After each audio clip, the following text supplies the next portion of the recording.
Umbhedo. Ngisho sengisho kangaka ukuthi le ntombazane inamaphutha. Kungani uma umthande kanje ulila? uNkulunkulu waziyo.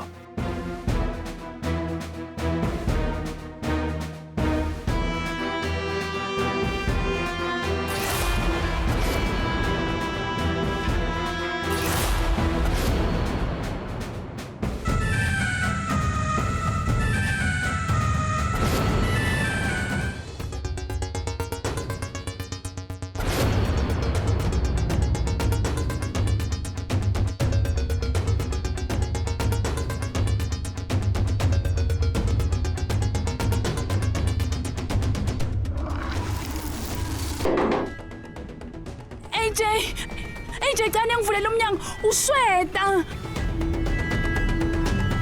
Ngiyaphinda futhi ngiyakubuza lo mbuzo. Ingabe umshado wakho walungiswa uAJ angithi noma mhlambe kwaba umunye wesifazane? Yebo, bekwenye intombazane.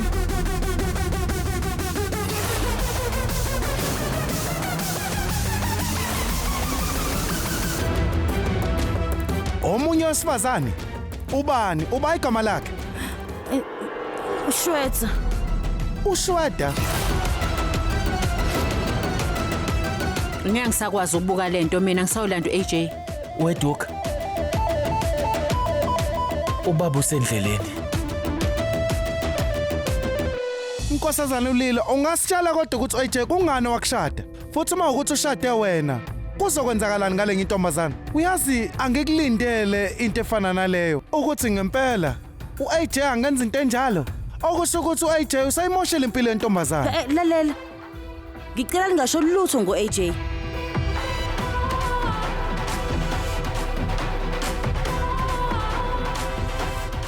Mina kokunye ngibuye ngibhede ngizovela ngimoshe yonke into mase kuvele bengicela sivele silinde. Uyeza manje ngiyathembisa ngicela simlindeni bani. Kulungile. Uthi kodwa ubuye ulahlekelwe manje kungani uAJ ashade wena?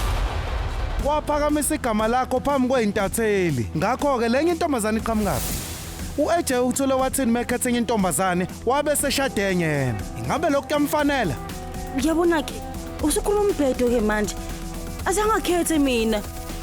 Ngisho ukuthi akangikhethanga nami. Ngisho ukuthi nami bengafuni ukushada kodwa kwakunengcindezi enkulu eyayiphoqa ukuthi ngikwenze. Kodwa kuyona yonke lento uAJ nomndeni wakhe abanaphutha nelincane kuyona yonke lento. Iphutha lami leli, iphutha lami ngedwa futhi mina kumele ngixolise kuyena. Ngiyakwazi lokho kahle futhi.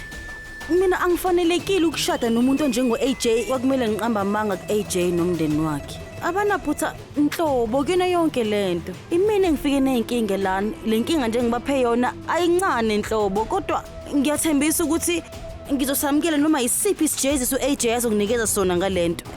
Ngoba emva kwalokho ngizokwazi ukuthi ngizizwe ngumuntu ongcono emva kwesijeziso.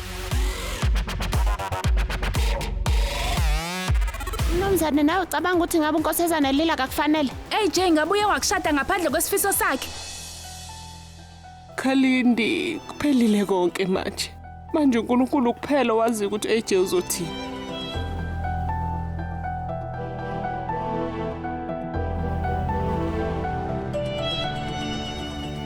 Kuze kube manje nonke nilalela icala likalila kuphela. Kodwa ubudlelwano phakathi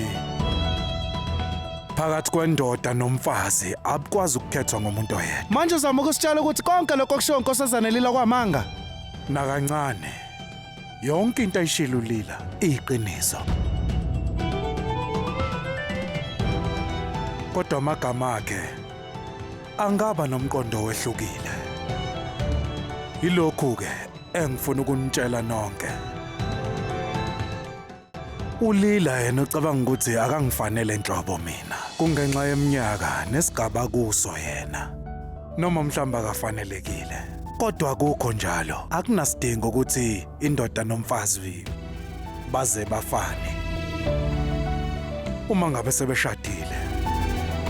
Kodwa kubalekile ukwazi ngokuphambuka kwamunye ngamunye ukuze nizosizana. Lezo iziphambuko izona kanye ke sibiza ngomshado.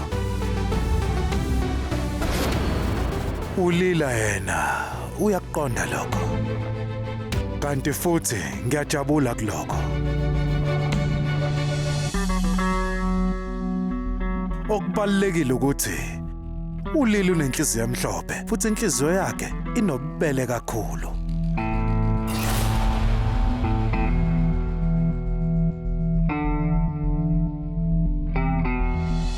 Ngakho-ke asikho isidingo sokuthi Ulila ayithathele phansi. Kunjalo Lila, angithi? Lila uvu nenhlanhla uyititilizile indoda efana no-AJ. Bonke labo abangaboni abawamkeli nje hlobo amaphutha abo. Kodwa Ulila unenhliziyo evulelekile. Uyawamkela wonke amaphutha akhe. Lokho kusho into eyodwa-ke. Unobubele futhi unenhliziyo enhle. Ingakho-ke sobabili sinobudlelwano obuhle.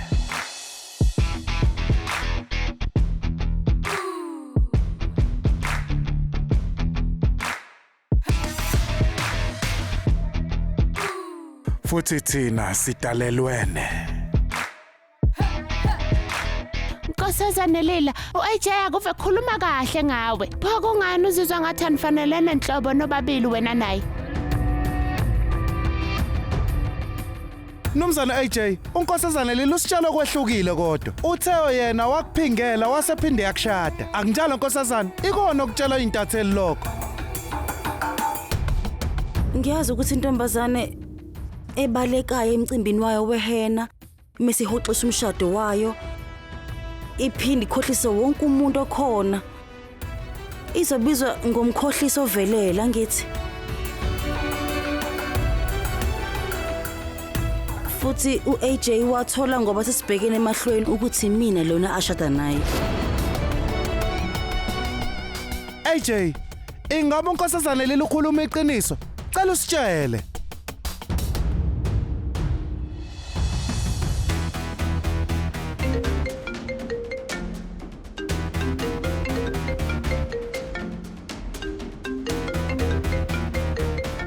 Kungani angayiphendula ifoni yakhe? Phendula ifoni Shweta.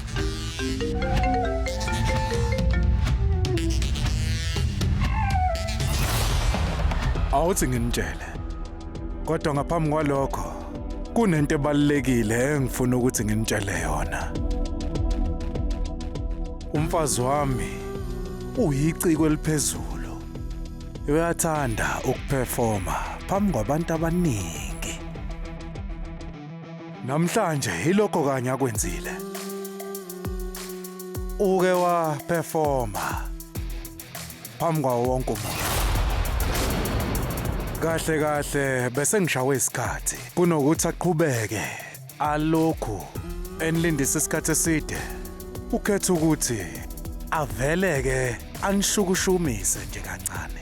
Futhi yona into ayenzile nonke unenze ilima ngalokho. Angithi Lila.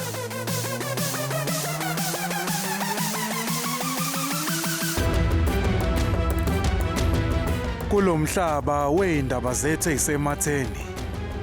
Siyayithakasela indaba enjalo ngithi. Manje ningitshele, nicabangane ngesinqumo sika Lila?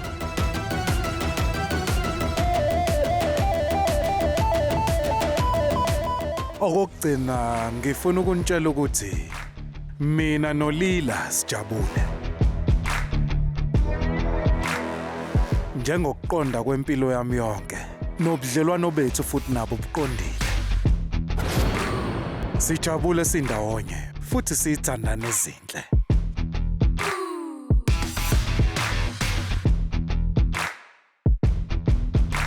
Ungaphuthelwa ukuzibophezela ngo7 ntambama njalo ngomsombuluko kuya kuLesihlanu on yours truly zizonke sisonke DStv channel 169.